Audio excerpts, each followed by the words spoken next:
मित्रों नमस्कार, मैं हूं राकेश कुमार। आप देख रहे हैं मत अभी मत। मित्रों, बिहार विधानसभा चुनाव के प्रथम चरण के बाद कुछ प्रश्न अनायास ही उठ रहे हैं और इन प्रश्नों को डिकोड करना आवश्यक है, क्योंकि तभी चुनाव में क्या हो रहा है यह समझ में आएगा। जो प्रश्न है कि क्या बीजेपी को पिछले चुनाव की अपनी 74 सीटें बरकरार रखने का मौका मिलेगा?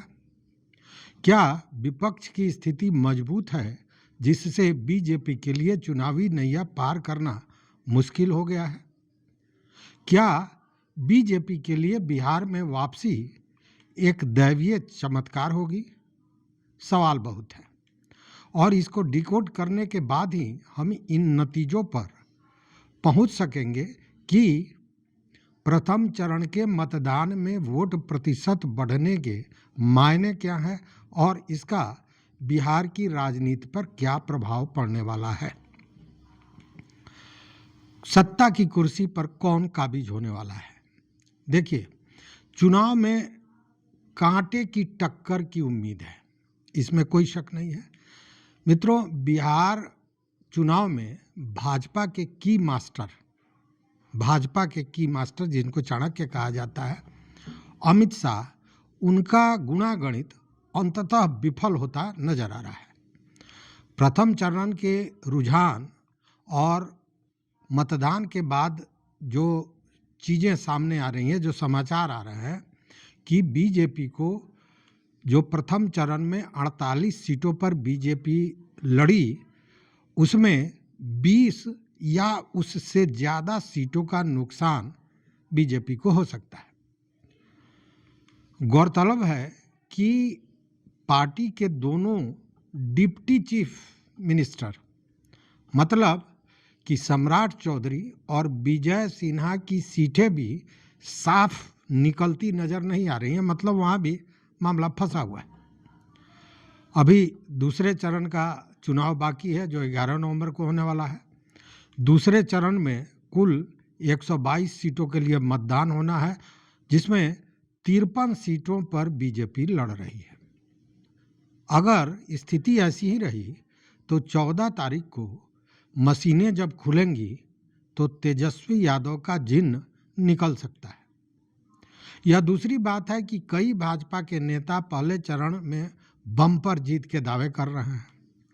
नड्डा जी से लेकर अमित शाह तक जीत की बात कर रहे हैं, लेकिन गौर करने वाली बात यह है कि प्रथम चरण के मतदान की जानकारी और रुझान के आते ही ऐसी कौन सी स्थिति आ गई कि मोदी जी को आपातकालीन बैठक बुलानी पड़ी।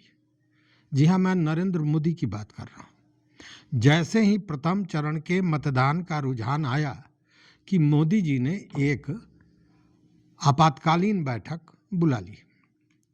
बैठक में प्रथम चरण के चुनाव से संबंधित एक विषयों का विश्लेषण किया गया और तब शायद यह बात समझ में आई कि मास्टरमाइंड अमित शाह की चाल बिहार चुनाव में उल्टी पड़ गई है, या यूं कहें कि बिहार में उनकी चाणक्य नीति काम नहीं की और अब आगे का कमान मोदी जी ने स्वयं अपने हाथों में ले लिया।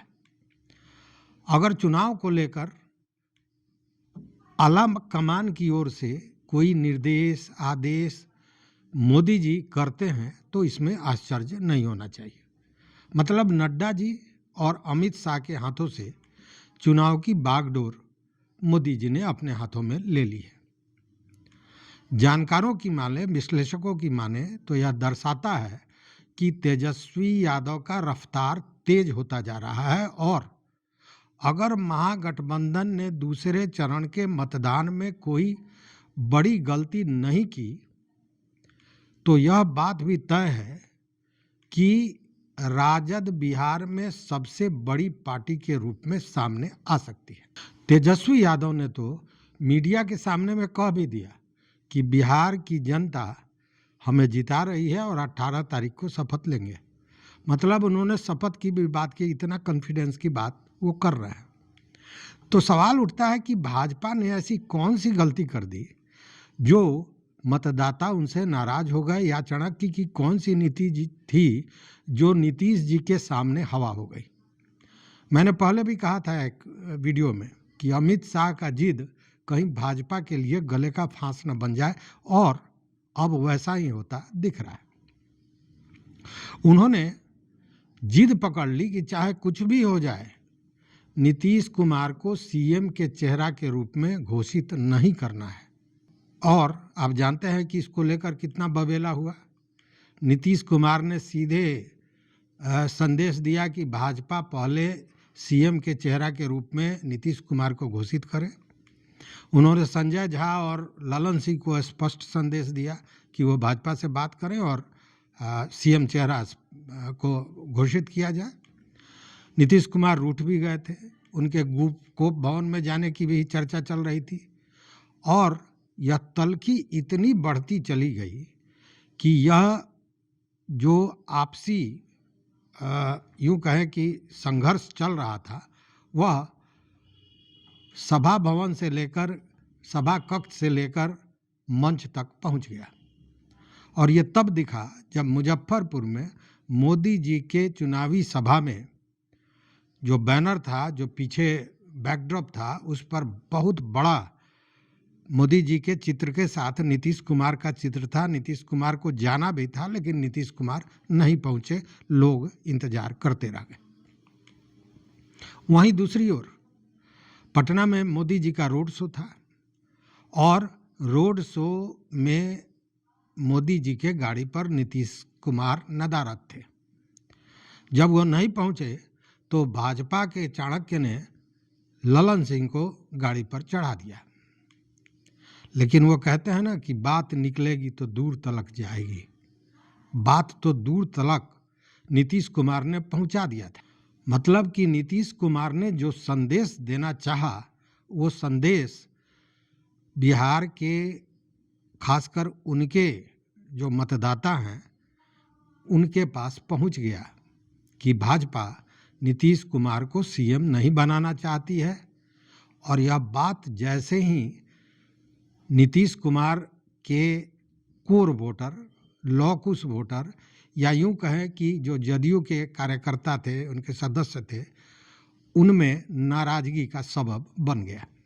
वहीं जो जदयू के पारंपरिक वोटर नहीं थे, लेकिन नीतीश कुमार के शासन से संतुष्ट थे, उनके विकास कार्यों से संतुष्ट थे, वह भी एक तरह से कहें कि भाजपा से नाराज हो गए। प्रशांत किशोर बार बार गुजरात और बिहार की बात करते रहे हैं।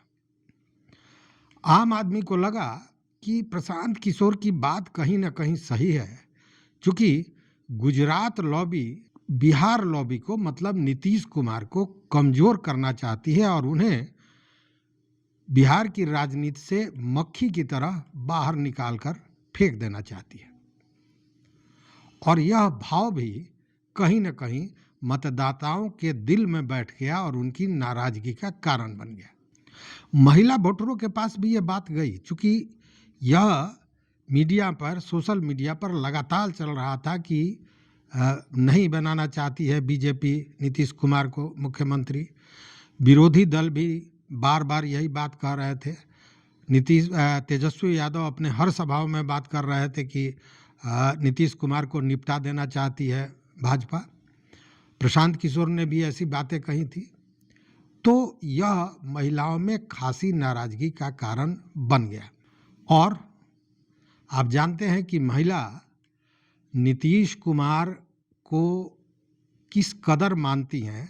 एक तो शराबबंदी को लेकर वहीं से शुरू हुआ, उसके पहले साइकिल और तमाम तरह के मामला। लेकिन इधर जो महिलाओं को 10-10 हज़ार रुपया उनके खाते में भेजा गया, जो मैं मानता हूं कि कहीं से नियम के तहत नहीं था, लेकिन 10-10 हज़ार रुपया भेजा गया।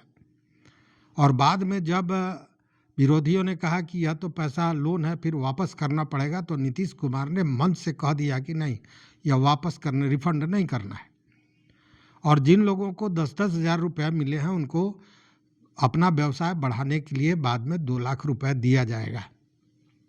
ये एक बहुत बड़ा चुनावी गेम था नीतीश कुमार का। भले इसको लेकर भाजपा जितना पीठ थपथपाए, लेकिन जो संदेश लोगों में गया, महिलाओं में गया, वो यह कि यह नीतीश कुमार ने दिया है। नीतीश कुमार ने यह भी दिखा दिया कि वह केवल वादा नहीं कर रहे हैं, वह जो वादा कर रहे हैं उसको पूरा भी कर रहे हैं। और उनकी स्ट्रेटेजी देखिए, बड़ी सूक्ष्म ढंग से उन्होंने काम किया।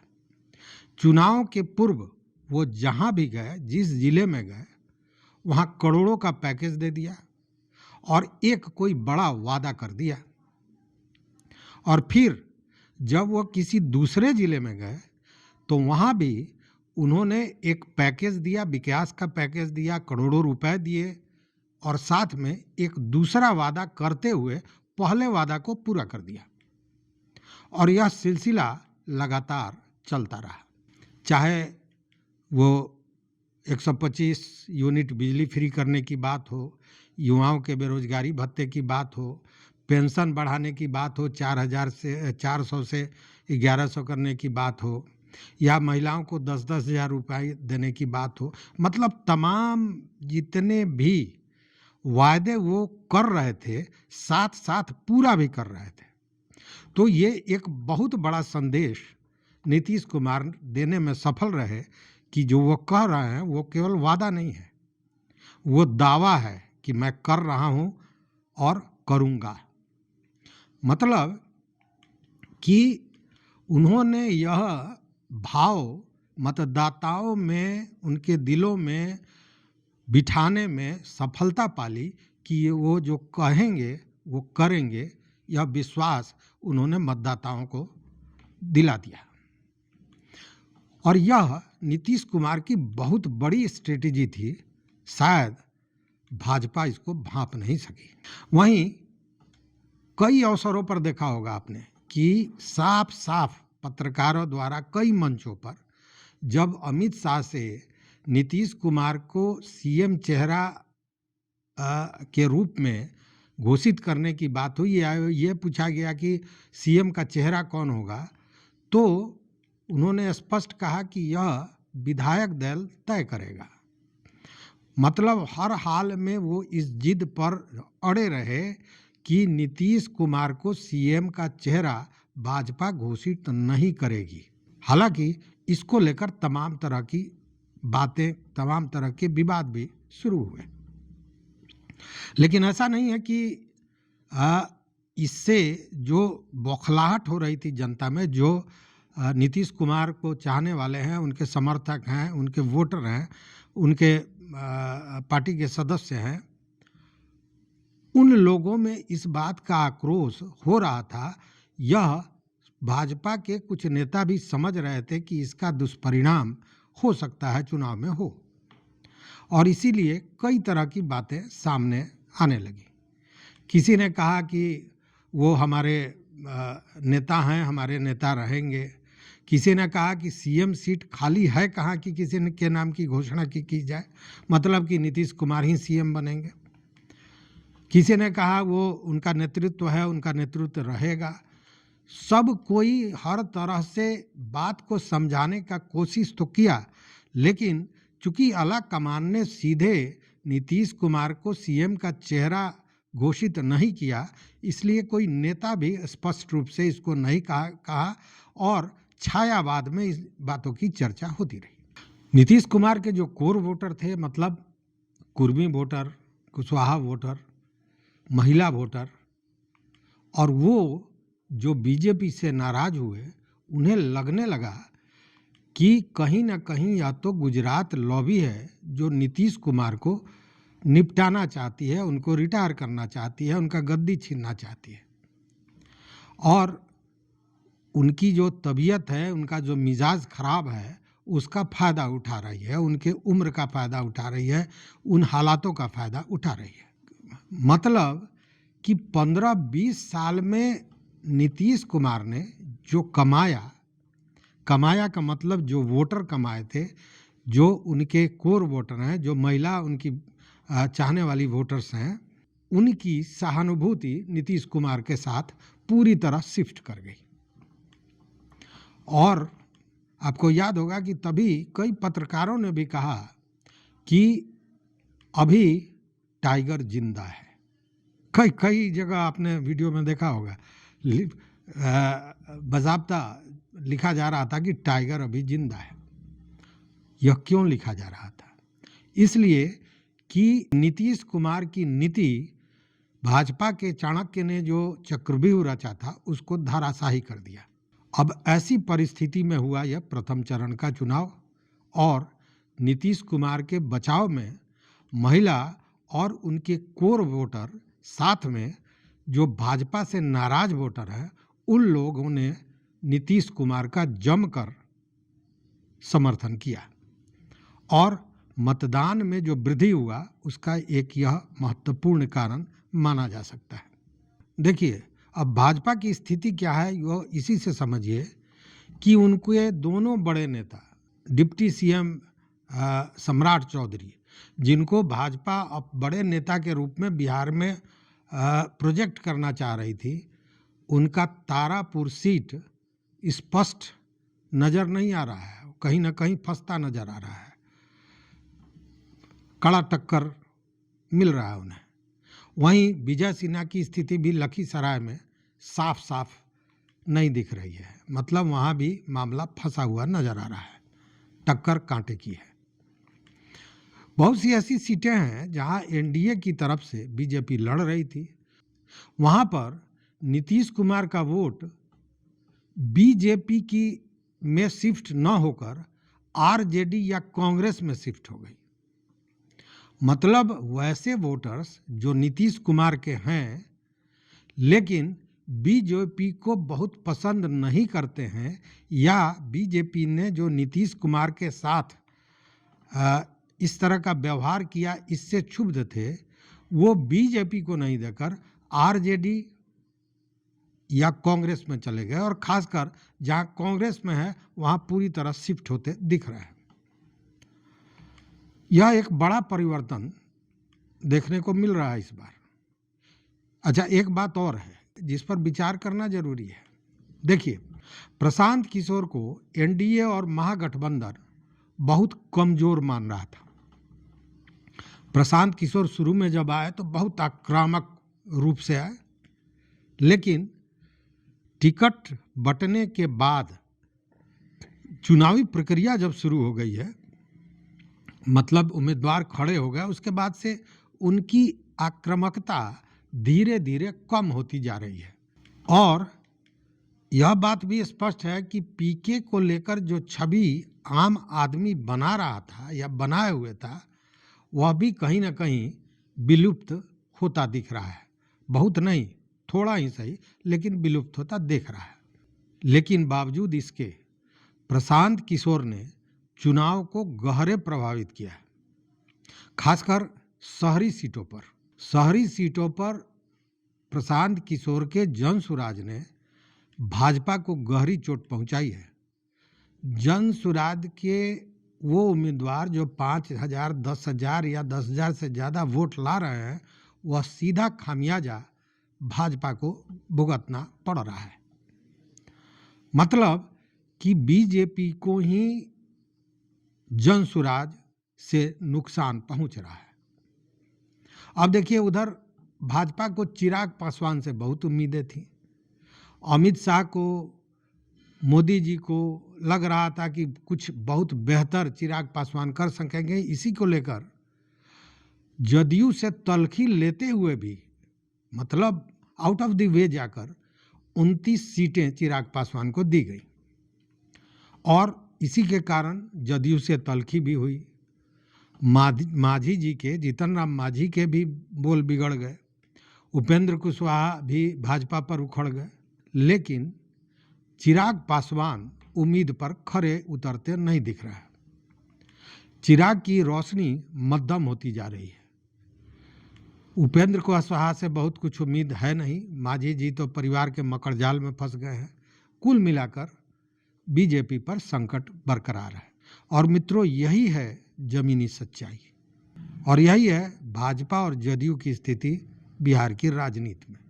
अब दूसरे चरण का चुनाव 11 तारीख को है। भाजपा तैयारी में जुटी हुई है, लेकिन अभी की स्थिति परिस्थिति को देखकर भाजपा उम्मीदवारों में कहीं ना कहीं बेचैनी है, खलबली है, परेशानी है, और वो प्रेशर में है। और शायद यही प्रेशर है कि बीजेपी के पोस्टर पर मोदी जी के फोटो के जगह, चित्र के जगह नीतीश कुमार का चित्र लगाया जा रहा है। मतलब अब उम्मीदवार भी मानने लगे हैं कि चुनावी नैया तो नीतीश जी की ही बदौलत पार हो सकती है।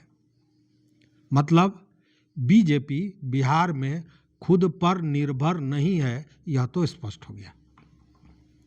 अब नीतीश कुमार पर पूरी तरह वो निर्भर हो गए हैं। उनको लगता है कि अगर नीतीश कुमार का वोट ट्रांसफर होता है तो सेकेंड फेज में कामयाबी मिल सकेगी, और अगर नहीं होता है तो स्थितियां बिगड़ती चली जाएंगी।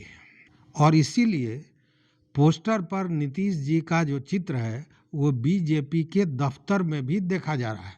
अब देखने वाली बात है कि 11 को भाजपा जिन 53 सीटों पर लड़ रही है, मतदाता का कितना आशीर्वाद ले सकती है और जदयू का वोट कितना शिफ्ट होता है।